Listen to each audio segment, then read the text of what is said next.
ఉమ్. నమస్కారం అండి. నమస్కారం గురుగారు. నమస్తే. రివిజన్ గా చెప్పుకునే సందర్భంలో ఇవాళ నిరుక్తము అనేటటువంటి అంశాన్ని మనం పరిశీలించే ప్రయత్నం చేద్దాం.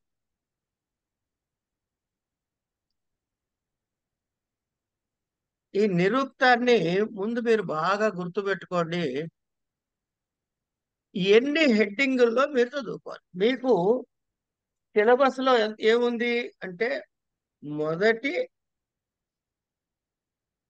అధ్యాయంలో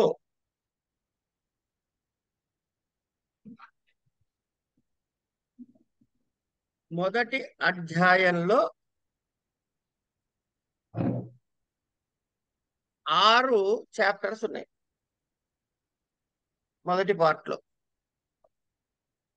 వీటి హెడ్డింగులు ఏంటంటే ముందు నిఘంటు నిర్వచనము. ఈ నిఘంటు నిర్వచనము అయిన తర్వాత మనం రాసుకోవాల్సింది నామవాచకములు, భావవాచకములు.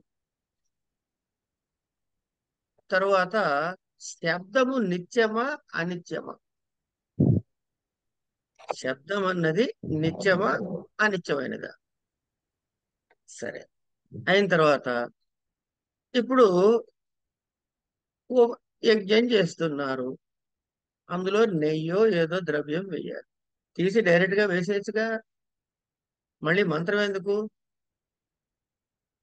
అంటే కర్మలలో కర్మ అనగా ఎప్పుడైనా సరే యజ్ఞయాగాది కర్మలనే కర్మల కింద చెప్తారండి. అంతేకాని మన సినిమాకి వెళ్ళొచ్చింది ఇవన్నీ కర్మల కింద కాదు ఇక్కడ ఈ శాస్త్రంలో చెప్పుకునేటప్పుడు. కనుక కర్మల యందు, యజ్ఞయాగాది కర్మల యందు వేద మంత్రాల యొక్క ఆవశ్యకత ఏమిటి అనేటప్పటికీ అంటే అర్థం ఏమిటి, మంత్రములు అర్థవంతములైనవా కానివా అని ప్రశ్న. ఔదుంబరాయణుడు సారీ కౌత్సాచార్యుడు అస్సలు అర్థవంతములు కావు అని 7 కారణాలు చూపిస్తాడు. అప్పుడు దానికి యాస్కుడు సమాధానంగా మళ్ళీ ఆ 7టికి 7 సమాధానాలు చెబుతాడు. మంత్రములు అర్థవంతములే అని. ఇందాక భావవాచకాలు అంటే క్రియాపదాలు, భావవాచకాలు అంటే క్రియాపదాలు సంబంధించి వీటికి ఎన్ని రకాల వికారాలు ఉంటాయి అంటే 6 రకాల వికారాలు ఉంటాయి. జాయతే అస్తి విపరిణమతే వర్ధతే అపక్షీయతే వినశ్యతి మ్రియతే వినశ్యతి నశ్యతి ఇవన్నీ ఉన్నాయి. ఏదైనా చెప్పచ్చు, చివరి దానికి రకరకాలుగా చెప్పారు. ఇంకేమైంది, ఈ నిఘంటువులో ఏమేం చెప్పాడయ్యా, అసలు శబ్దాలు ఎన్ని రకాలు అంటే 4 రకాలని చెప్పారు. నామ, ఆఖ్యాత, ఉపసర్గ, నిపాతలు. ఈ నామాఖ్యాతలు అంటే నామవాచకాలు భావవాచకాలు పై చెప్పుకోరు. తర్వాత శబ్ద నిత్యత్వము, కర్మలలో వేద మంత్రాల ఆవశ్యకత, భావ వికారాలు చెప్పేసుకున్న తర్వాత ఇక మిగిలిన 2 చెప్పుకోవాలి. ఉపసర్గ. ఈ ఉపసర్గ అనేది అది మనకి తెలిసిన కదా, ఆంగు, ప్రాపర ఇవన్నీ ఉన్నాయి కదా.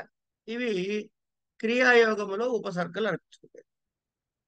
ఇవి స్వతంత్రంగా వాటికి అర్థాలు ఉన్నాయా లేవా. ఉపసర్గలకి తనకంటూ తన ఆ క్రియతో కలిసినప్పుడు మాత్రం, క్రియాపదంతో కలిసినప్పుడు మాత్రమే అర్థవత్తా, స్వతంత్రంగా కేవలం అను అన్నాను లేకపోతే ఆంగ్ అన్నాను, ఇది వెరీ సపరేట్ అర్థం ఉందా లేదా. అంచేత స్వతంత్ర అర్థములు లేవు, ద్యోతకములు అవి ద్యోతకములే శాకటాయని చెప్పాడు. అలా ఏం లేదయ్యా, స్వతంత్రమైన అర్థాలు ఉన్నాయి, అవి వాచకములే అంటే ఉపయుక్తములే అని గర్గాచార్యులు వారు చెప్పారు. ఇక్కడికి ఉపసర్గ అయిపోయింది. తర్వాత మిగిలింది నిపాత. నిపాత లక్షణాన్ని చెప్పారు. అయిన తర్వాత అసలు ఈ నిరుక్తం ఎందుకు చదువుకోవాలి మనం అంటే పదఛేదం తెలియటానికి, పద పాఠం తెలియటానికి, మంత్రముల యొక్క అర్థం తెలియటానికి నిరుక్తము ఆవశ్యకము అని చెప్పారు. అంచేత నిరుక్తం యొక్క ఆవశ్యకత ఏమిటి, ఇవి బ్రాడ్ హెడ్డింగ్స్ మనం చదువుకోవాల్సింది. ఇక నిరుక్తంలో మనం 6 పాదాలు చదువుకుంటాం కదా, ప్రథమాధ్యాయంలో 6 పాదాలు చదువుకుంటున్నాం కదా. ప్రథమ పాదంలో ఏం చెప్తాడు? దాని నిర్వచనం చెబుతాడు. నామాఖ్యాత ఉపసర్గ నిపాతలు అని షడ్భావ వికారాల గురించి చెబుతాడు. ఉపసర్గ స్వతంత్ర అర్థాలు ఇస్తుందా ఇవ్వదా మాట్లాడు. ద్వితీయ తృతీయ పాదాల్లో నిపాతల గురించి చెబుతాడు. చతుర్థ పాదంలోకి వచ్చేటప్పటికి నామవాచకాలన్నీ ధాతు జన్యములా కాదా అనే ఆక్షేపణలు సమాధానాలు చెబుతాడు. పంచమ పాదంలో నిరుక్త శాస్త్రము యొక్క ప్రయోజనము, మంత్రములు అర్థవంతములని వాటి ఆక్షేపణలు సమాధానాలు చెబుతాడు. షష్ఠ పాదంలో పదచ్ఛేదము, పదపాఠము, మంత్రార్థము తెలియటం కోసం నిరుక్తము యొక్క ఆవశ్యకత అని, తర్వాత యాస్కముని రాసినటువంటి వేదంలోని శబ్దములకు వ్యుత్పత్తిని ప్రదర్శించి అర్థ నిర్ణయం ఏదైతే చేశాడో ఇదంతా నిరుక్త శాస్త్రము. ఇది బ్రాడ్ గా చెప్పుకున్నాం.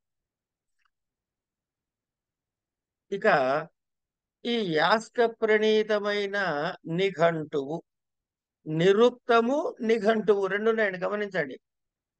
నిఘంటువు అంటే ఆ పదముల యొక్క వేదములోని విశిష్ట పదముల యొక్క సంకలనము నిఘంటు.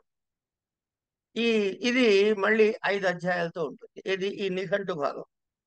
మొదటి 3 అంతరిక్ష నామాలు, 4వ అధ్యాయం ప్రసిద్ధ శబ్దాల యొక్క సంకలనం, 5వ అధ్యాయం దైవత అధ్యాయము అంటే మంత్ర ప్రతిపాదితములైన విషయములను చెప్పేది అని.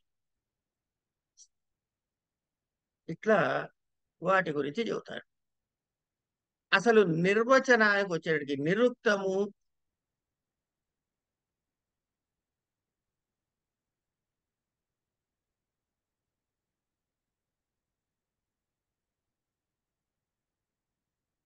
అర్థ వివరణ చేసి చెప్పాలి కదా. అంటే ఒక వస్తువుకి ఆ పేరు ఎలా వచ్చింది, ఒక వస్తువుకి ఆ పేరు ఎలా వచ్చింది అని నిర్ధారణ చేయటమే నిర్వచనం. అంటే శబ్దం ఎన్ని రకాలుగా ఉంటుంది అని ముందు చెబుతాడు. శబ్దం ఎన్ని రకాలుగా ఉంటుంది అంటే ఆ,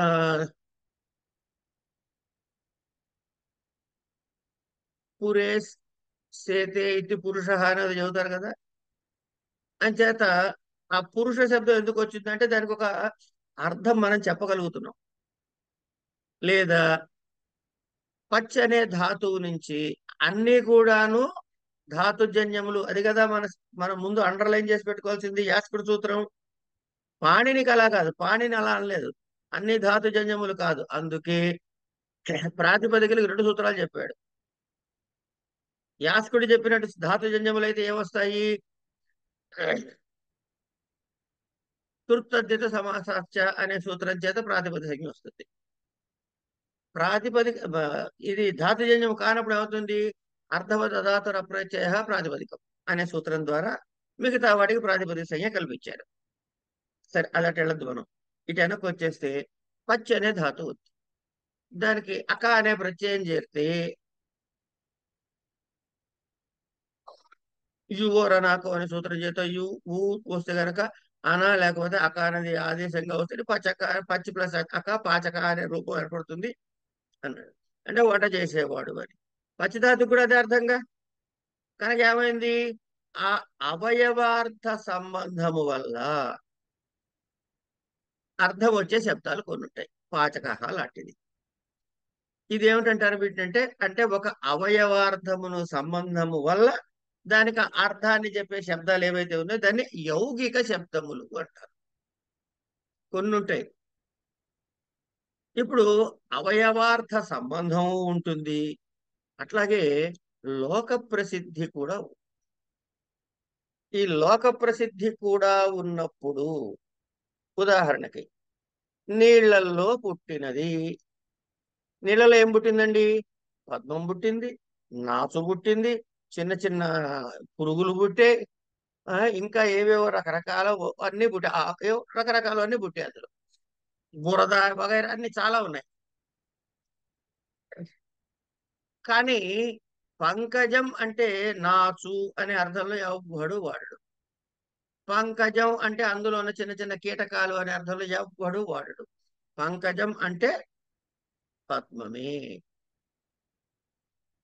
ఇప్పుడు ఇది యౌగికమా కాదా అంటే యౌగికమే. ఎందుకు? పంకము నుంచి పుట్టింది అని అర్థం చెబుతోంది కాబట్టి యౌగికమే. కానీ మిగతా పంకజములకి ఇది నిషేధిస్తూ ఇది ఒక్కదానికే అర్థంగా నిర్ణయం చేశాం కాబట్టి రూఢి, కనుక యోగ రూఢము అన్నారు.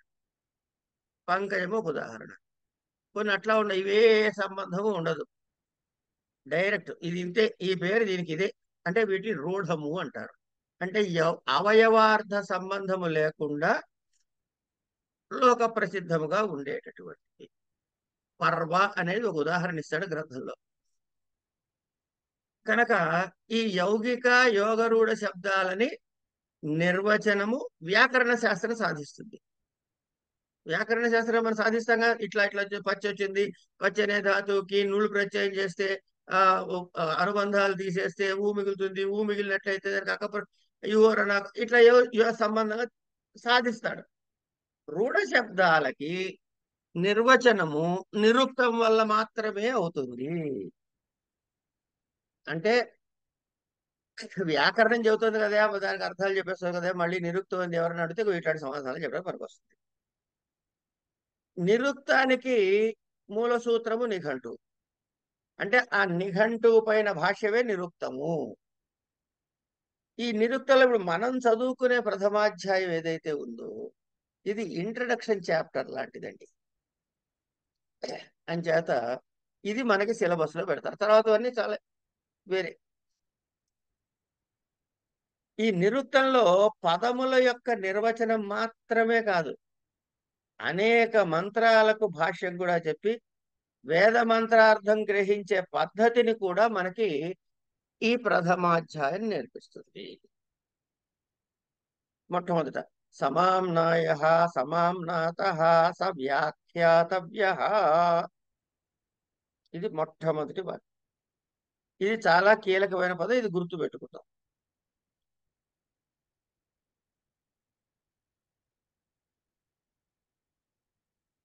సమామ్నాయ సమామ్నాత సవ్యాఖ్యాతవ్య.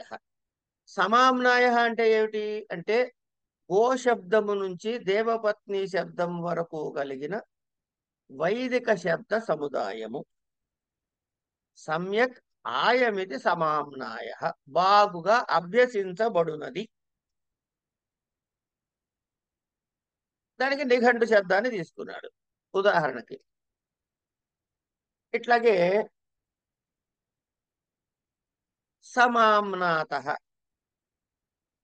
సమామ్నాత అంటే మంత్రాలకు అర్థాలను తెలుసుకొనటానికి ఋషుల చేత గ్రంథ రూపం చేయబడినది అని. సహా ఇగో ఆ శబ్ద సముదాయము వ్యాఖ్యాతవ్య, దాన్ని ఇప్పుడు వ్యాఖ్యానం చేయాలి. ఎట్లా? అవి నామాల, ఆఖ్యాతముల, ఉపసర్గల, నిపాతల అని 4 భేదాలుగా చెబుతాడు. ఇక నిఘంటవ అను. నిఘంటువు అంటే ఏమిటి? నిగమములు అని అర్థము. నిగమా ఇమే భవంతి నిఘంటవ అంటే నిశ్చయముగా వాటి గూఢార్థాలని తెలిపేది అని. అయితే ఈ నిఘంటు శబ్దం సాధించటం, ఇప్పుడు యాస్కుడు ఏం చెప్పాడు? అన్ని ధాతుజన్యములు అన్నాడు. మరి దీని ధాతు ఏమిటి? ఏ ధాతువు నుంచి సాధిస్తారు మీరు? ఇది ఒక ఇంపార్టెంట్ క్వశ్చన్ అండి. నిఘంటు శబ్ద తయారు చేయమని అడగచ్చు, అందుకని చెప్పి కొంచెం వివరంగా చెబుతున్నది. శబ్దాలు 3 రకాలు. ప్రత్యక్ష వృత్తులు అంటే ఆ క్రియని ప్రత్యక్షంగా తెలిపేస్తాయి. పాచక అన్న పచ్చధాతు నుంచి వచ్చిన తెలిసిపోతుంది మనకి, ఏమండి? అట్లాగే నిగమయితరహ అన్నాం అనుకోండి. ఈ శబ్దంలో గమ్ అనే నిగమ ఇతరహ అనేటప్పటికి గమ్ అనే ధాతు వినపడుతోంది మనకి, వినపడుతోంది కదా. ఇది ప్రత్యక్ష వృత్తి. ఇక పరోక్ష వృత్తులు అంటే క్రియ అంతర్లీనంగా ఉంటుంది. నిగంతవ, గంతవ, నిపూర్వక గమధాతువు కంటే తున్ననే ప్రత్యయము చేయగా నిఘంతు శబ్దము. ఇక్కడ అర్థం అంత స్పష్టంగా ఉండదు మనకి. ఇక మూడో వెరైటీ అతి పరోక్ష వృత్తి. అంటే క్రియ చచ్చినా దొరకదు మనకి. అవిజ్ఞాత క్రియ. ఏమిటి దానికి ఉదాహరణ? నిఘంటవ. గకారాది వర్ణములు వేరేగా మారటం వలన ఏది గకారం కాస్త ఘకారంగా మారింది, తకారం కాస్త టకారంగా మారింది, నిఘంటవ కాస్త నిఘంటవ చేశాను చూడండి. ఇట్లా అవటం వల్ల ఏది ప్రత్యయము ఏది ప్రకృతి అని వెంటనే మనకి తెలియదు. అంచేత వీటికి నిర్వచనము చేత మాత్రమే ఈ పరోక్ష వృత్తికి ఆపాదించుకుని సాధించాల్సి ఉంటుంది. అంచేత నిఘంటు అనే దానిలో గకారం ఘకారంగా తకారం టకారంగా వచ్చి నిఘంటు శబ్దం వచ్చింది. అంచేత నిగమనాత్ నిఘంటవ అని వ్యుత్పత్తి చెప్పారు. ఇది ఒక అర్థం. ఆహననాత్ నిఘంటవ అని ఇంకో వ్యుత్పత్తి చెప్పారు. అంటే శబ్దములు సమాహతములు, అంటే బాగా పఠించబడినవి అని అర్థం చెప్పేటప్పుడు సమ్ము ఆంగ్ అనే రెండు ఉపసర్గలు హన్ అనే ధాతువు కంటే ముందుండి తున్ననే ప్రత్యయం చేస్తే సమాహంతు అనే శబ్దం ఏర్పడుతుంది. ఈ ఉపసర్గ వ్యత్యయాదులన్నీ కలిపి మొత్తం ఇంకా చాలా వ్యవహారం చేస్తే నిఘంటు అనే శబ్దాన్ని చేస్తారు. అంటే ఇప్పుడు ఏమైంది? హన్ అనే ధాతువు నుంచి పాఠార్థకము అయింది. అంటే ఈ శబ్దములు వేదము నుండి సమాహరించబడినవి కనుక సం ఆంగ్ అనే ఉపసర్గపూర్వక హృ హృ అంటే హరడే తీసుకోవడం అని ధాతుకి తున్ననే ప్రత్యయం చేస్తే సమాహర్తు శబ్దం ఏర్పడి ఈ ఉపసర్గల యొక్క వ్యత్యయం చేసి చేసి చేసి నిఘంటు శబ్దం ఏర్పడింది అని ఇంకొక వ్యాఖ్యానం చెప్పారు. అంటే నిఘంటు శబ్దం అనే దానికి నిర్వచనంగా మూడు రకాలుగా చెప్పారు. గమ్ము ధాతువు నుంచి, హన్ను ధాతువు నుంచి, హృ ధాతువు నుంచి సాధించారు. సరే, ఇది ఒక పార్ట్. ఇవి ఏమిటి? యాని తద్యాని ఏతాని చత్వారి పదజాతాని నామాఖ్యాతే చోపసర్గ నిపాతాశ్చ. శబ్దములు 4 రకములు. ఇది మనకి తెలిసిపోయింది. నామము రామ కృష్ణ ఇట్లాంటివి. ఉపసర్గలు ప్రాపర ఇత్యాదులు. నిపాతలు అపి చాతు ఇత్యాదులు. ఆఖ్యాతలు ఏమిటి? ప్రజతి పచతి ఇట్లాంటివి, పశ్యతి వగైరా వగైరా. ఈ నామాఖ్యాతలు ప్రాధాన్య హేతు. అంటే ఉపసర్గ గాని నిపాత గురించి గాని అపేక్ష లేకుండానే అర్థాన్ని తెలుపుతాయి. ఉపసర్గలు నిపాతలు అప్రాధాన్య హేతు. అంటే నామాఖ్యాత ప్రయోగము లేకుండా అర్థమును ఇయ్యవు అని, అంటే స్వతంత్రంగా ప్రయోగించబడవు అని చెప్తున్నారు. ఇక ఆఖ్యాతము, ముందు ఆఖ్యాతాన్ని తీసుకుందాం. ఇందులో భావము ప్రధానముగా కలిగినది. ఒక క్రియ ఉందనుకోండి, ఈ క్రియకి 2 స్థితులు ఉంటాయి. ఏమిటి? సాధ్యావస్థాపన్నమైన క్రియ, సిద్ధావస్థాపన్న క్రియ అని. సాధ్యము అంటే ఇంకా సిద్ధం కానిది అని అర్థం కదా. సిద్ధము కానిది సాధ్యము. ఆ క్రియ యొక్క భావన అని, అంటే ఉత్పాదన లేదా వ్యాపారము, వీటన్నిటిని.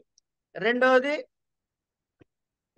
అంటే భావన అన్నా, ఉత్పాదన అన్నా, వ్యాపారం అన్నా సాధ్యావస్థాపన్న క్రియ అని. అంటే దీనిలో ఏమిటవుతుంది ఇక్కడ? వీటికి ఇంకేం ముందు తర్వాత పార్టే ఉండదు. ఇప్పుడు సాధ్యాపన్న క్రియ దగ్గర ఎట్లా ఉంటుందంటే, పచ అంటాడు అన్నాను అనుకోండి. ఇక్కడ ఎవరు అని ఏమన్నా మీకు తెలిసిందా? ఎంతమంది అని ఏమన్నా తెలిసిందా? తెలియలేదు. పాచకా అన్నారు అనుకోండి, బహువచనం అని తెలుస్తుంది. పాచక అంటే ఒకడని తెలుస్తుంది కదా. అట్లాగే పురుష పచామి అన్నాడా, పచసి అన్నాడా, పచతి అన్నాడా? అప్పుడు ఏమైంది? ప్రథమ పురుష, ఉత్తమ పురుష, మధ్యమ పురుష ఆ పురుషులు తెలుస్తాయి. ఇవి ఏమీ తెలియవు మనకి సాధ్యావస్థలో. సాధ్యావస్థాపన్నమైన క్రియకి పచతి అనే క్రియ ప్రయోగించినప్పుడు ఎవరు వండుతున్నారు అని అంటే ఒక ఒక ఒక ఆకాంక్ష మనకు కలుగుతుంది. అంటే ఆత్వర్థమైనటువంటి భావమే దీనికి ప్రధానము. వీటి మీద చాలా గొడవలు ఉన్నాయండి. భావ ప్రధానమా, ఆఖ్యాత ప్రధానమా, ఏం ప్రధానము అనే విషయం మీద మీమాంసకారులు ఒక రకంగా, న్యాయశాస్త్రంలో ఒక విధంగా, ఇట్లా రకరకాలైనటువంటి డిస్కషన్స్ అంటే వాటి జోలికి మనం పోవాల్సిన అవసరం లేదు. మనం తెలుసుకోవాల్సింది ఏంటంటే సాధ్యావస్థాపన్న క్రియకి పురుష వచనములతో పని లేదు. అయిపోయింది. తర్వాత అంటే ఏంటన్నమాట? దీనిలో కేవలము ధాత్వర్థమైనటువంటి భావము మాత్రమే ప్రధానము. పక్కకు పెట్టండి. నామవాచకాలు. నామవాచకాలు సత్వ ప్రధానము అంటాడు. ఆఖ్యాత ఏం ప్రధానము? భావ ప్రధానం. నామవాచకాలు సత్వ ప్రధానము. ఈ సత్వ ప్రధానము అంటే ఏంటి? ద్రవ్యము అంటారు. మీకు తర్క భాషలో వస్తే ద్రవ్య గుణ కర్మ సామాన్య విశేష సమవాయ భావ సప్త పదార్థ అని. ఆ ద్రవ్యము అంటే ఘటము, పటః, రామ, సీత, జ్ఞానం, ఇవన్నీ ఉన్నాయి కదా. ఇవన్నీ నామవాచకాలు. అంటే వీటికి ఏముంటుంది? ఘటః, ఇది పుంలింగమైన శబ్దము. ఘటః, ఒకటే ఘటము. ఘటాః, చాలా ఘటములు. ఘటౌ, రెండు ఘటములు. అంటే ఇక్కడ ఏం తెలుస్తుంది? ద్రవ్యము అంటే ఏముంటుంది ద్రవ్యానికి? ఇక్కడ ఏం చెప్పావు? భావనకి ఏముండవు? పురుష వచనములు ఉండవు, పని లేదు. ఇక్కడ నామవాచకం ఏంటి? లింగ సంఖ్యాదులు అప్రధానము. నామవాచకములో సత్వము ప్రధానము, లింగ సంఖ్యాదులు అప్రధానము. అయిపోయింది. ఇప్పుడు గొడవ ఏంటంటే భావం ప్రధానంగా ఉంటే ఆఖ్యాతము, సత్వం ప్రధానంగా ఉంటే నామవాచకము. ఒకవేళ ఒకే వాక్యములో నామము ఆఖ్యాత ప్రయోగించబడి ఉంటే అప్పుడు ఏది ప్రధానము అంటే, ఇప్పుడు నామము అప్రధానమై ఆఖ్యాతనే ప్రధానముగా ఉంటుంది అని తెలుసుకోవాలి. ఏమండి? ఇంకా ఇంకొక మాటను మనం ఇంట్రడ్యూస్ చేసుకోవాలి. పౌర్యాపర్యము. పౌర్యాపర్యం అంటే ఏం లేదు, పూర్వాపరములు. పూర్వ పరము, పూర్వము పరము. అంటే ఒక క్రియ ప్రారంభం నుండి పని పూర్తి అయ్యే వరకు ఉన్నట్టు అన్ని క్రియల సమాహారం కదా. ఇప్పుడు పచ్ అనే ధాతు ఉందండి. అంటే పచన క్రియ ఉంది. పచన క్రియ అంటే ఏమిటి? వాడు షాపుకి వెళ్ళటం, సామాన్ తేవటం, కూరలు తరగటం, మళ్ళీ స్టవ్ వెలిగించటం, గిన్నె కడగటం, స్టవ్ గిన్నె మీద పెట్టడం, దానికి ఏం చేయాలో అన్ని చేయటం, ఇవన్నీ వేయటం, ఉడికించడం, తీయటం, దింపటం. అప్పుడు ఉడికిన తర్వాత దాన్ని ఉడికింది అని చెప్పిన తర్వాత పచనం అయ్యింది అంట. మరి ఇన్ని క్రియలు ఉన్నాయే. అంచేత ఈ క్రియలన్నిటి యొక్క సమాహారమే అన్నట్టు దీన్ని పౌరాపర్యం అంటారు. అంటే ఉదాహరణగా ఇప్పుడు చెప్పుకోవాలనుకోండి, ప్రారంభము దీన్ని ఉపక్రమము అంటాం. సమాప్తిని అపవర్గము అంటాం. ఇలా పౌర్యాపర్యములతో కూడిన భావమును దేంతో చెబుతారు అంటే తింగంత శబ్దము చేత చెప్పబడుతుంది. అంటే ఏమైందన్నమాట? ఆఖ్యాతకి పచ్ అనే ఆఖ్యాతకి తింగు ప్రత్యయాలు చేరిస్తే వచ్చేటటువంటిది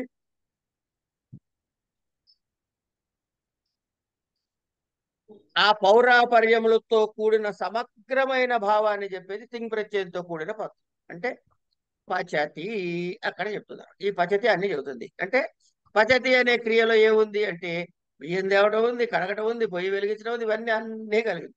ఈ అన్ని క్రియలు నిర్వర్తించబడు భావాన్ని అంతా కూడా ఆఖ్యాతము చేత తెలియబడి పచతి అన్నప్పుడు పచధాతువు యొక్క విక్లితి వ్యాపారము తెలియజేయబడుతున్నది అనే భావము. ఇట్లా ఉపక్రమము నుండి అపవర్గము వరకు కూడుకున్న ఈ భావాలే చివరికి రూపాంతరం చెంది ఏమవుతుంది? ద్రవ్య రూపమైన, ద్రవ్య రూపం అంటే ద్రవ్యంలో లేనివి ఏమిటని చెప్పుకున్నాం? లింగ సంఖ్యలు లేవనుకున్నాం. నామవాచక శబ్దము చేత చెప్పబడుతోంది. రామ పచతి, సా పచతి, ఇట్లా. ఇప్పుడు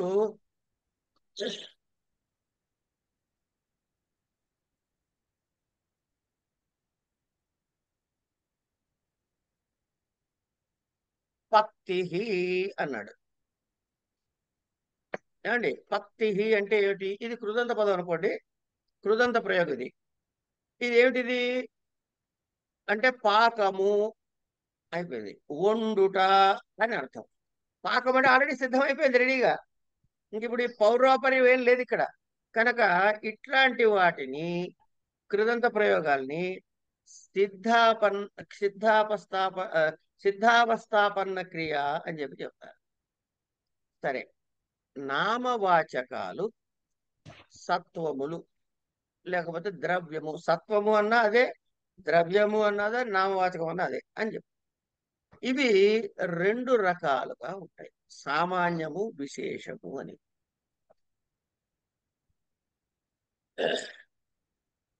ఇప్పుడు అధహ అన్నాడు, ఇగో ఇది అనే అర్థంలో. అది సామాన్యం, జనరల్. అంటే ఏ విశేషం అందులో చెప్పబడట్లే.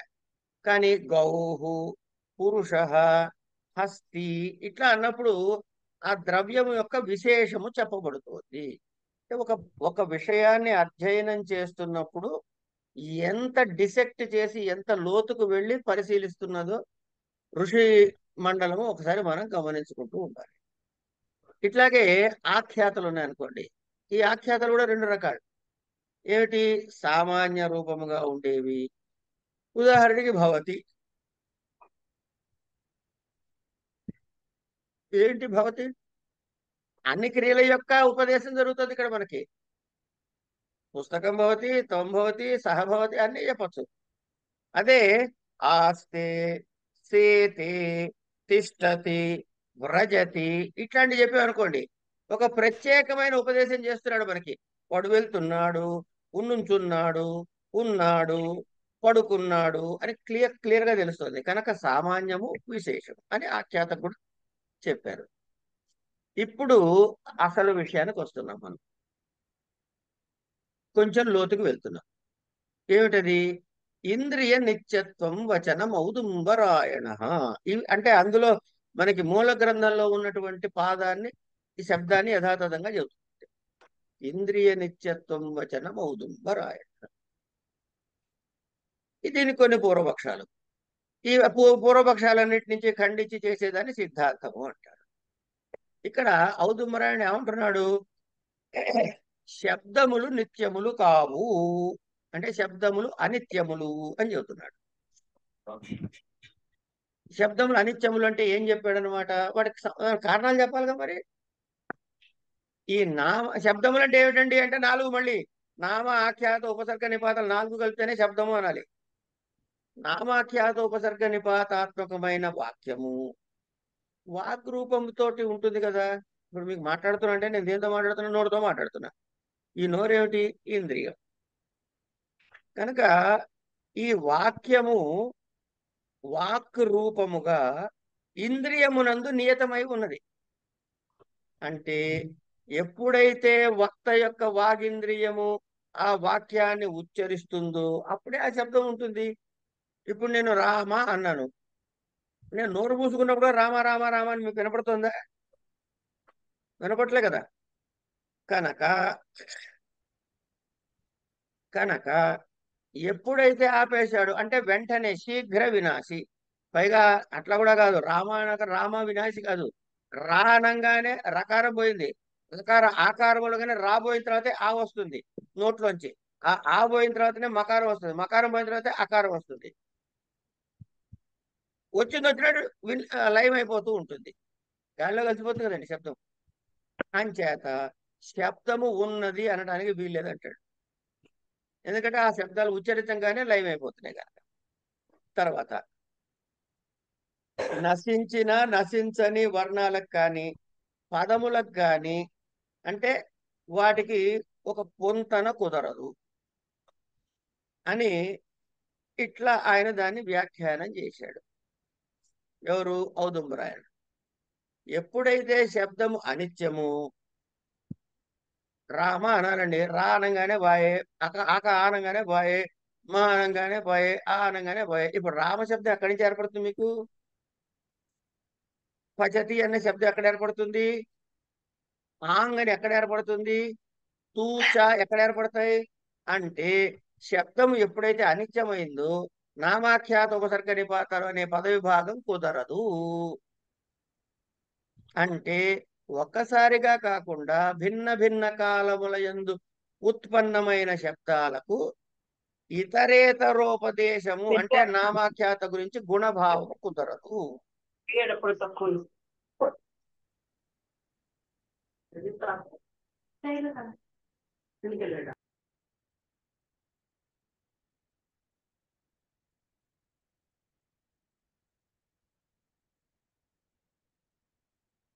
అది ఆఖ్యాత నామాల గురించి ప్రధాన భావం చెప్పుకున్నాం కనుక ఎప్పుడైతే ఒకదాంతో ఒకటి కుదరదు, ఇక ఒక శబ్దానికి మరో శబ్దానికి శాస్త్రంలో చెప్పినటువంటి సంబంధం కుదరదు. ఉపసర్గకి ధాతువుతో కుదరదు, ధాతువుకు ప్రత్యయంతో కుదరదు, ప్రత్యయానికి లోపాగమాలు రావు, వర్ణ వికారాలు రావు, సంభవించదు. అంటే శబ్దములు అనిత్యములు కనుక శబ్దాలు అనిత్యములు అన్నాడు ఔదుంబరాయుడు. ఊరినైనా అది కాదు అని సమాధానం చెప్తున్నాడు. వ్యాప్తి మత్వాత్తు శబ్దస్య అని వ్యాప్తిమత్వం అని మొదలెట్టాడు.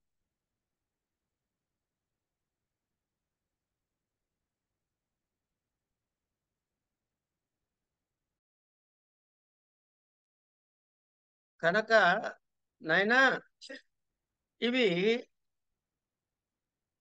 చక్కగా ఉపపన్నములే. నువ్వు చెప్పినట్లు కుదరదు, అనుపపన్నములు అంటానికి కుదరదు. ఎందుకు అంటే వ్యాప్తి స్వభావము కలవి కనుక అంటాడు. కనుక నిత్యత్వం ఎందుకు వచ్చింది? వ్యాప్తి స్వభావము కలుగుట చేత నిత్యత్వము వచ్చింది. ఎట్లాగంటావేమో, ఈ శరీరంలో హృదయాంతర్గతముగా ఆకాశము ఉన్నది.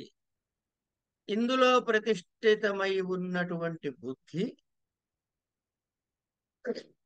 ఇది సర్వార్థ భావములను స్వీకరించి సర్వ అభిధాన రూపములను స్వీకరిస్తుంది. అంటే ఏం లేదండి, ఇట్లా టెక్నికల్ గా చెబితే కష్టం. ఆవు అని నేను అన్నాను అనుకోండి, మీ బుద్ధి యందు ఆవు అనే శబ్దము ఉంటుంది, సర్వ అభిధాన రూపం.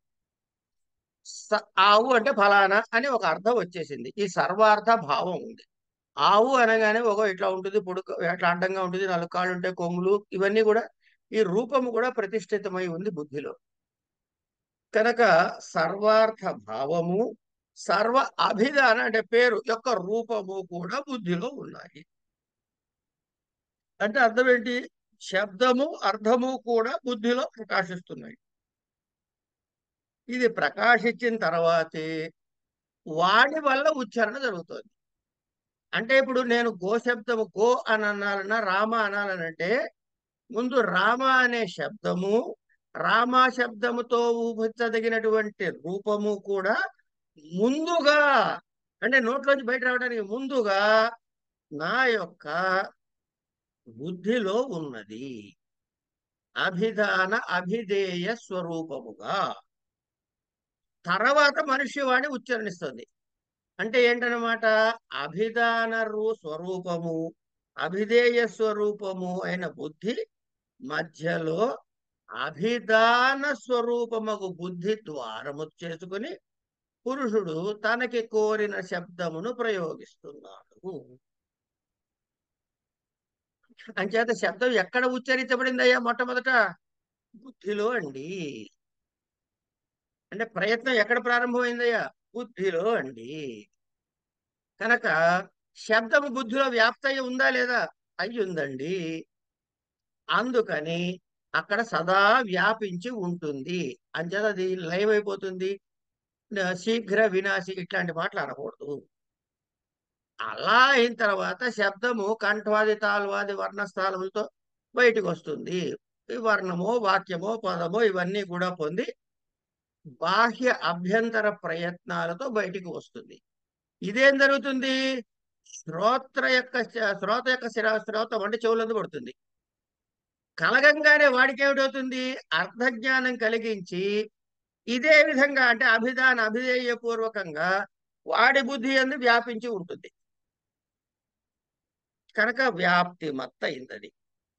అంటే వినేవాడి బుద్ధినందు కూడా బోధించబడుతుంది, ఉంటుంది ప్రకాశవంతం. కానీ ప్రకాశవంతం కాదు. ఇప్పుడు మనకి చాలా విషయాలు తెలుసండి, అన్ని మాట్లాడుతున్నావా? అలా లేవా బుర్రలో? చెప్పండి. యూనివర్సిటీలో వాడితో మాట్లాడారు, ఆ మాట ఇప్పుడు నాతో చెబుతున్నారా? చెప్పట్లే. కానీ మీ బుర్రలో ఉందా లేదా? యూనివర్సిటీ అనగానే ఆ 11 నెంబర్ కౌంటర్, అందులో మనిషి, వాడు ఇప్పుడే వస్తాను, ఇవన్నీ వస్తున్నాయి లేదా? అంటే ఏంటి? బుద్ధిలో అవన్నీ ఉన్నాయి. రూపము నామము రెండు ఉన్నాయి. ఎవరికి? విన్నవాడికి, అన్నవాడికి కూడా. కనుక అలా వ్యాపించడం చేత బుద్ధి యందు ప్రవేశించి అప్రకాశంగా ఉంటాయి. ఈ ముఖయంత్రం ద్వారా చెప్పినప్పుడు ప్రకాశవంతం అవుతాయి. అంతే తేడా. కనుకనే శబ్దము స్థిరముగా ఉన్నందువలనే బుద్ధిలో వ్యాపించి ఉండటం కుదురుతుంది. కనుక ఏమన్నమాట? శబ్దము వ్యాప్తిమత్తు కనుకనే నామాఖ్యాది విభాగాలు, ఇతరమైన ఉపదేశాలు, వాటి లక్షణం ఇవన్నీ కూడా కుదురుతాయి అని చెప్పాడు.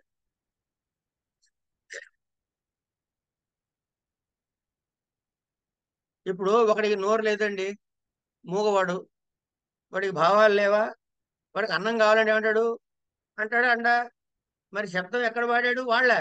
కానీ నీకు అర్థమైందా లేదా అన్నమని? అంటే దీని రూపము బుద్ధి యందు వ్యాప్తి చెంది ఉన్నది, అన్నవాడికి విన్నవాడికి కూడా. కనుక వాణి చేత మాత్రమే చెప్పక్కర్లేదు, చెవులతోటే వినాలని నియమం లేదు. ఎలాగైనా దీపించవచ్చు ఆ భావాన్ని అని ఇట్లా చెప్పారు. ఇది అయిన తర్వాత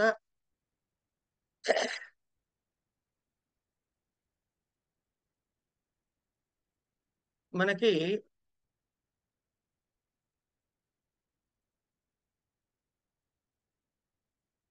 పురుషుడి జ్ఞానము అనిత్యము. ఎందుకు? కర్మ, సిద్ధి, సంబంధము ఇవన్నీ వల్ల మంత్రములు వేదమునందు ఉన్నవి. అంటే మానవుడు మరిచిపోయే లక్షణం ఉన్నవాడు కాబట్టి, పొరపాటు చేసే అవకాశం ఉంది కాబట్టి మానవుల యొక్క జ్ఞానము అనిత్యము అని చెప్పవచ్చు. లౌకికము, పారలౌకిక వ్యవహారాల్లో జ్ఞానం అనిత్యమవుతుంది కాబట్టి ఈ రెండు విధాలైన కర్మఫలాలు మానవుడు పొందటానికి ఆర్ష విజ్ఞానము మంత్ర రూపముగా వేదమునందు ఉన్నది.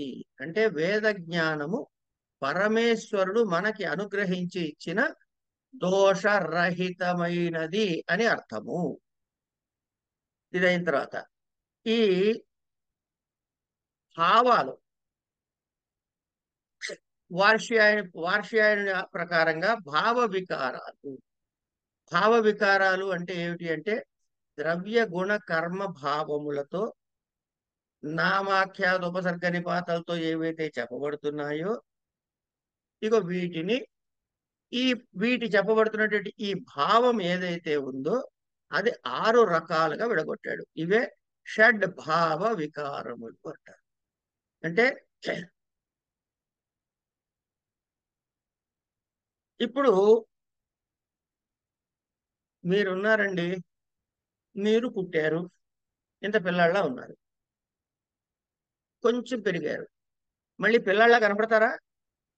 అంటే ఆ స్థితి తప్పిన తర్వాత మళ్ళీ వెనక స్థితికి వెళ్ళలేము.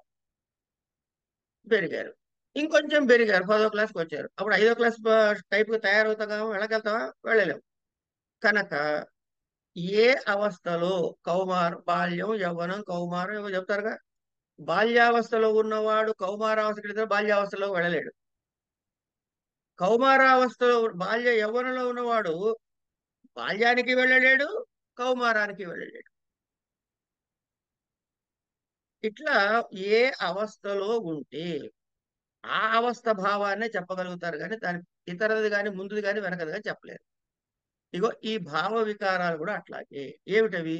జాయతే, పుడుతున్నది అని అర్థం. అంటే ఇప్పుడు జాయతే తర్వాత ఏమిటి? అస్థి, ఉన్నది అని. ఈ భావాన్ని జాయతే అనే స్థితిలో చెప్పదు, అస్తిత్వం గురించి చెప్పదు. అస్థి అని అనుకోండి, జాయతే గురించి చెప్పదు, విపరిణమతే గురించి చెప్పదు. వర్ధతే, విపరిణమతే, వర్ధతే, అపక్షీయతే, వినశ్యతి, ఇట్లా భావ వికారాలు చెప్పారు. ఇక ఉపసర్గలు స్వతంత్రముల, అస్వతంత్రముల అనే విషయానికి ఒక పెద్ద పంచాయతీ మళ్ళీ. స్వతంత్రంగా అర్థబోధని చేయలేవు అని శాకటాయనుడు చెప్పాడు. ఉపసర్గలు నామాఖ్యాతాలతో కలుపుకుని వాటి విశేష రూపంతోనే అర్థమును ద్యోతన చేస్తాయే తప్ప వాచకములు కావు అని చెప్పాడు. ఇట్లా గర్గాచార్యుల వారి మతం ప్రకారం కాదయ్యా, నామాఖ్యాతాలతో సంబంధం లేకపోయినా ఉపసర్గలు స్వతంత్రంగా ఆయా అర్థాల్ని బోధిస్తాయి. ఎట్లా? అప్పుడు దాని అర్థం ఏంటనమాట? ఆ శబ్దానికే అర్థం ఉంది అని. శబ్దానికి అర్థం ఉన్నది అంటే ఏం చెప్పాలి?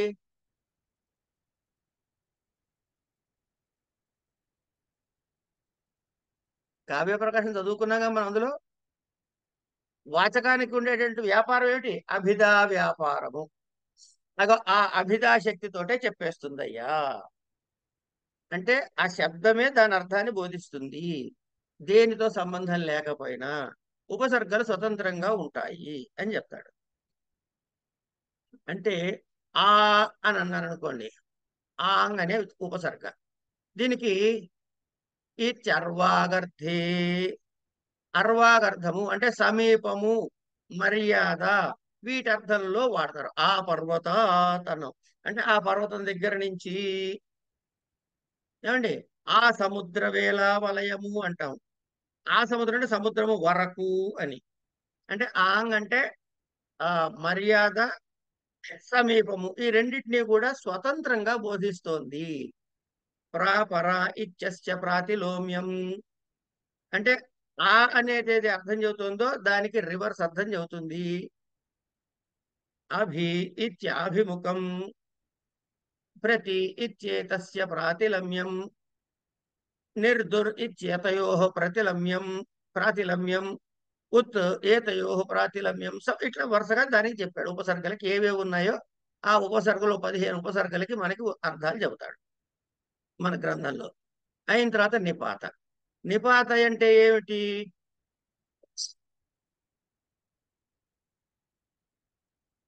భిన్న అర్థాల్లో రకరకాలుగా సందర్భంలో వచ్చి పడతాయి అని.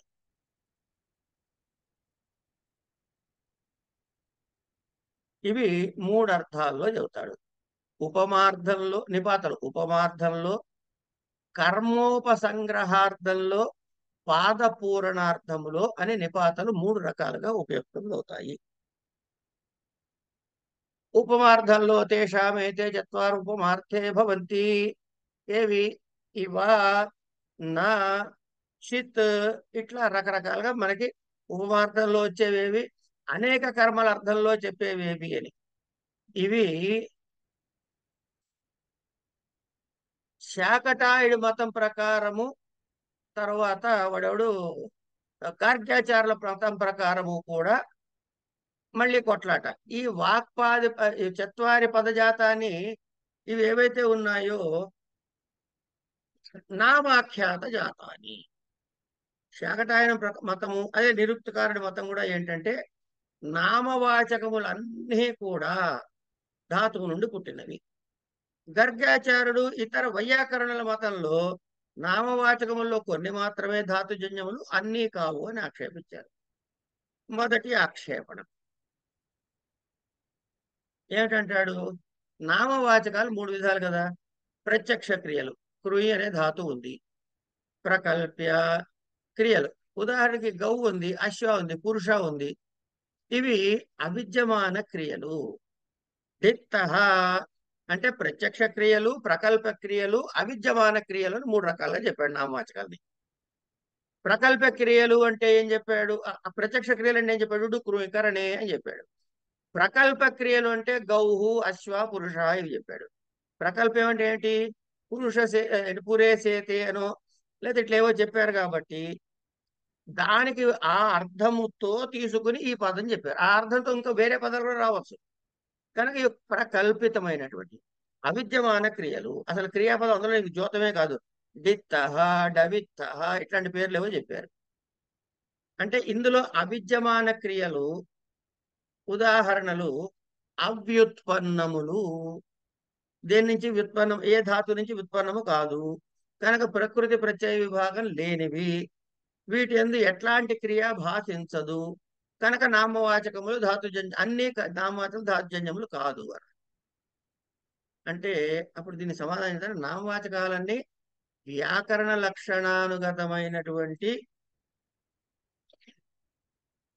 ప్రకృతి ప్రత్యయాది సంస్కారాలతో కలిగి ఉన్నవి అని ఆ ప్రదేశ అంటే ఆ క్రియ యొక్క వాచకములైన ఆఖ్యాతలని ఉత్ప్రేక్ష చేసి ఊహించి, ఉత్ప్రేక్ష ఏంటంటే ఊహించటం, ఊహించి దానికి ఆశ్రయమైన స్వర సంస్కారాలు తెలుసుకోవాలి. అంచేత స్వర సంస్కారం నువ్వు తెలుసుకోలేకపోతే అది నీ తప్పు గాని శబ్దం తప్పు కాదు.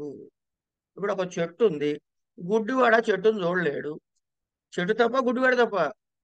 కనుక నీకు కనబడకపోతే దాన్ని తప్పు అంటావేమిటి అని మొదట ఆక్షేపణ సమాధానం చెప్పాడు. రెండోది ఏమంటాడంటే ఎవరైనా ఒకే విధమైన పని చేసినట్లయితే ఆ ప్రాణులందరికీ ఆ నామవాచక శబ్దంతో ఉచ్చరించబడాలి. అశు వ్యాప్తవు అనే ధాతువు నుంచి పుట్టింది కదా అశ్వ శబ్దము. కనుక అశ్వము కానీ మరి ఏ ఇతరమైనటువంటి మార్గమునందు వ్యాపించి ఉన్న వాళ్ళందరినీ అశ్వ అని అనాలి. అనట్లేగా మనం అట్లా మార్గమునందు వ్యాపించిన అనేక విషయాల్ని అశ్వ అనే శబ్దంతో అనట్లే కదా. అంటే నాయన రెండు మతాలలోను లోకములోను సమానమని ఎవరెవరు చేయవారో కొందరికే ఆ నామధేయం వస్తుంది. ఎట్లా? ప్రతిలంభం అంటే తత్కర్మకృతమైన సంజ్ఞాప్రాప్తి. ఇప్పుడు చెక్కలు చెక్కేవాడు రాండి, ఆ శిల్పికే తక్ష అని పిలువబడతాడు. అంతేగాని అంటే ఏంటి? చెక్క తత్కర్మకృతమైన సంజ్ఞ, చెక్కలను చెక్కేవాడికి తక్ష అని పేరు పెట్టాడు. ఇతరులు ఆ పని చేసిన వాడిని తక్ష అని పిలవ మనం. నాకేదో పని వచ్చి పెన్సిల్ చెక్కుకున్నాను అనుకోండి, కాసేపు నన్ను తక్ష అంటారా? అనరు. అట్లాగే సంసారాన్ని పరిత్యజించి వెళ్ళేవాడిని పరివ్రాజకుడు అంటారు కానీ ఏదో పని మీద బయటికి వెళ్ళొచ్చాడు అనుకోండి, కోటి దాకాను అక్కడికో, వాడిని పరివ్రాజకుడు అనరుగా.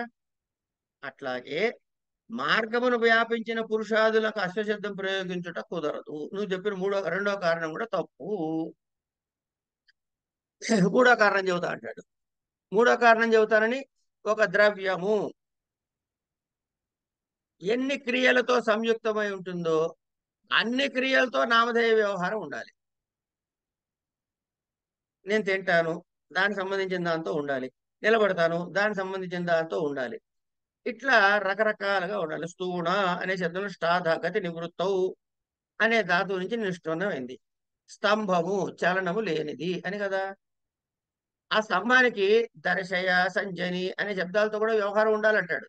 ఎందుకంటే దరే చేతే ఇది దర్శయ, గర్తమందు శయనించేది. గుంటలో ఉండగా చెట్టు ఎప్పుడు స్తంభం గుంటలో పాతంగా ఆ గుంటలో శయనించి ఉంటుంది కాబట్టి సజ్జతే అస్యాం వంశ అంటే దీని యందు వంశం ఆ ఇంటి కప్పు నిలబడి ఉంటుంది కాబట్టి దీన్ని సంజని అనాలి. ఇట్లా అన్ని చెప్పాలి కాబట్టి చెప్పటం లేదు కాబట్టి ధాతుజన్యములు కావాలి. ఓరి నాయన అన్ని క్రియల్లో ఉన్నప్పటికీ ప్రధానమైన ఒక క్రియ ఉంటుంది రా నాయన, ఆ క్రియ ప్రకారంగా నామం వస్తుంది అంటాడు. ఇట్లా నాలుగవది పాచక లావకాది శబ్దములు ధాతువాచ్య క్రియల చేత ఏర్పడిన నామాలు. అంటే కార్మిక నామాలలో ప్రకృతి ప్రత్యయాల సంస్కారం ప్రతీతి అవుతుంది. కానీ కొన్నిట్లో ప్రకృతి ప్రత్యయ సంస్కారంతో తప్ప కుదరదు. వ్యుత్పత్తిని అనుసరించి పురుషుని సాధించాలి. పురుష శయ పురిశయ అని అనాలి. అట్లాగే అశ్వశబ్దానికి కూడా పర్యాయ పదంగా అష్ట అని వ్యవహరించడం లేదు. అంచేత అన్ని ధాతుజన్యములు కావు అని అంటే దానికి కూడా సమాధానం చెబుతాడు. సిద్ధనామాలు ఏ ధాతువు నుంచి పుట్టినవి అనే విచారం అసంగతము, అలా ఆక్షేపణ చేయకూడదు అని వివరం చెప్పవచ్చు. ఇట్లా 7 రకాలైనటువంటి విషయాలు చెప్తాడు. చెప్పిన తర్వాత మంత్రములు అర్థవంతములా కాదా అని, మంత్రాల యొక్క ఆవశ్యకత ఏమిటి అని అంటే, మంత్రములు ఎప్పుడూ కూడా ఒకే విధమైన శబ్ద యోజనాన్ని కలిగి ఉంటాయి. అంటే నియతమైన ఆనుపూర్వి కలిగి ఉంటాయి. ఏమండి? ఇప్పుడు దీనిని మనము అగ్న ఆయాహి వీతయే అనే ఒక మంత్రం ఉందనుకోండి. దీన్ని ఆయాహి అగ్ని అనటం కుదరదు. కుదరదు కదా! అది నియతమైన పూర్వపరములు కలిగి ఉంటాయి. ఆనుపూర్వి అంటే ఒక వరుస క్రమం కలిగి ఉంటుంది. కానీ అదే లౌకిక భాషలో ఈ ఆనుపూర్వి లేదు. ఏమండి? ఆహార పాత్రమన్నా, పాత్రం ఆహారం అన్నా కూడా ఒకే అర్థాన్ని చెబుతుంది.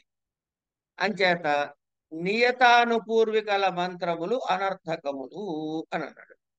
అంటే లోకంలో కూడా నాయన ఇంద్రాగ్ని పితాపుత్రవు మొదలైన పదార్థాలు నియతానుపూర్వి కలిగి ఉన్నవి. అంటే ఇంద్రాగ్ని అనాలే కానీ అగ్ని ఇంద్ర అనకూడదు. అట్లాగే పితాపుత్రవు అనాలే, పుత్రాపితవు అనకూడదు, పితరవు అనకూడదు. కనుక ఇవి కూడా అర్థవంతులు కాకుండా పోతాయా? కనుక అలాంటి పిచ్చి పిచ్చి ఆక్షేపణలు చెప్పొద్దు అన్నాడు. రెండోది ఏమంటాడు? మంత్రములు స్వయంగా అర్థము చెప్పడానికి సమర్థములైనా కూడా మళ్ళీ శతపథ బ్రాహ్మణంలో విధించబడుతున్నాడు.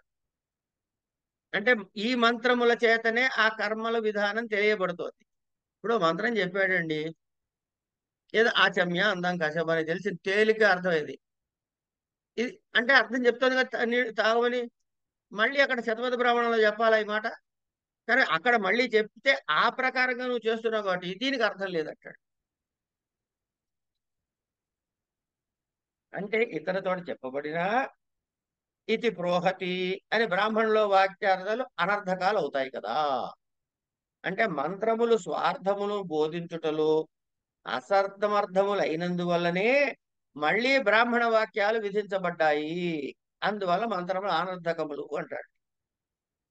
అంటే మొదటి అబ్జెక్షన్ ఏంటి? నియతానుపూర్విగా కలవు కాబట్టి మంత్రములు అనర్థకములు అన్నాడు. లౌకిక భాషలో కూడా ఉన్నాయని చూపించాడు.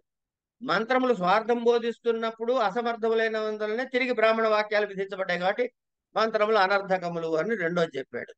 నాయన ఆ మంత్ర రూప సంపన్నములైన స్వార్థమును బోధించడంలో సమర్థములైనను శతపదాది బ్రాహ్మణాల్లో తిరిగి విధిన కేవలము దాన్ని మళ్ళీ గుర్తు చేయటానికి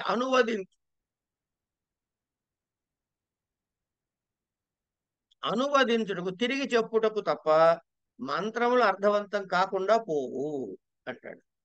మూడోది ఏమంటాడు?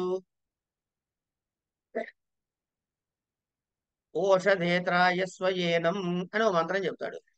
ఓ ఓషధి, నువ్వు యజమాన్ని రక్షించు అని. ఓషధులు తమను తాము రక్షించుకోవడానికి కూడా అసమర్థములు. ఇక యజమాని ఎట్లా రక్షిస్తాయండి? అంటే ఉపపన్నము కానటువంటి అర్థము కలిగి ఉండటం వల్ల కూడా అవి అనర్థకములు అన్నాడు. అప్పుడు దానికి ఏం చెబుతాడు? మంత్రములు ఏవి కూడా అనుపపన్నములు అయి అర్థములు బోధించట్లేదు అనుకో. ఓషధి త్రస్త్రశ్చేయడం అనే మంత్రం చేత, ఓషధి పదము చేత ఓషధి అధిదేవత చెప్పబడిందే కానీ ఓషధి అంటే తీగని చెప్పబడలేదు. గంగా అంటే గంగ యొక్క అధిదేవతని చెప్పబడిందే కానీ గంగాని నీళ్ళని చెప్పబడలేదు. కనుక ఇక్కడ నువ్వు చెప్పిన అబ్జెక్షన్ కుదరదు అని కొట్టువేస్తుంది. తర్వాత పరస్పర వ్యాఘాతం కలిగించే అర్థాలు మంత్రాలు ఉన్నాయి. ఏక ఏవ రుద్ర అవస్థస్తేన ద్వితీయ అని ఒక మంత్రం ఉంది. రుద్రుడు ఒక్కడే అని. ఇంకోతోడు ఏమంటాడు? ఆ సంఖ్యాత సహస్రాణి ఏ రుద్ర అది భూమ్యాం అని. వేల కొద్దీ రుద్రులు ఉన్నారు అన్నారు. అట్లాగే ఇట్లా రకరకాలుగా చెప్పటం వల్ల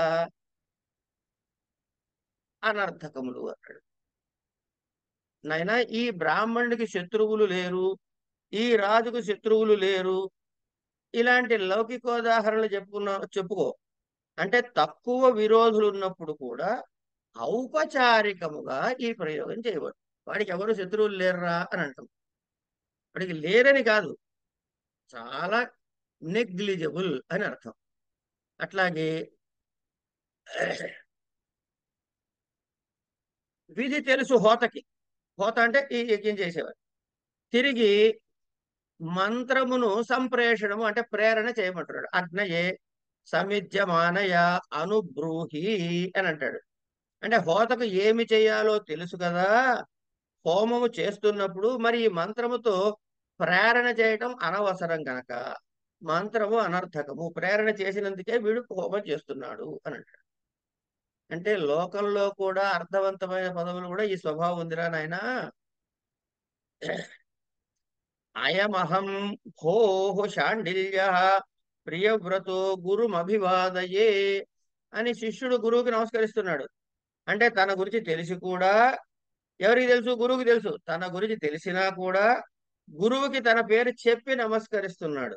కనుక వేదంలోనే కాదురా నాయన, లౌకికంలో కూడా ఈ ప్రయోగం ఉన్నది. కనుక నీ ఐదో ఆక్షేపణ కూడా తీసేయి. ఇట్లా ఆక్షేపణలు వరుసగా చెబుతాడండి. చెప్పి నిరుక్త శాస్త్రం యొక్క ప్రయోజనాన్ని చెప్పి, మూడు ప్రయోజనాలు చెప్పుకున్నాం కదా మనం ఇంతకుముందే. ఈ ప్రయోజనాల ద్వారా నిరుక్తము ఆవశ్యకము అని చెబుతాడు. ఈ ప్రకారంగా నిరుక్తం యొక్క ఓవర్ వ్యూ మనం చెప్పుకున్నాము. స్థూలంగా చెప్పుకున్నాం అంతే, ప్రతి అక్షరాన్ని అక్షరశః చెప్పుకోలేదు. మీకు ఈ నోట్స్ నేను ఇంతకుముందు ఇచ్చానో ఇవ్వలేదో నాకు తెలియదు. మీ దగ్గర ఆల్రెడీ నోట్స్ ఉంటే సంతోషం, లేకపోతే ఇది పంపిస్తా. పంపించండి గురుగారు.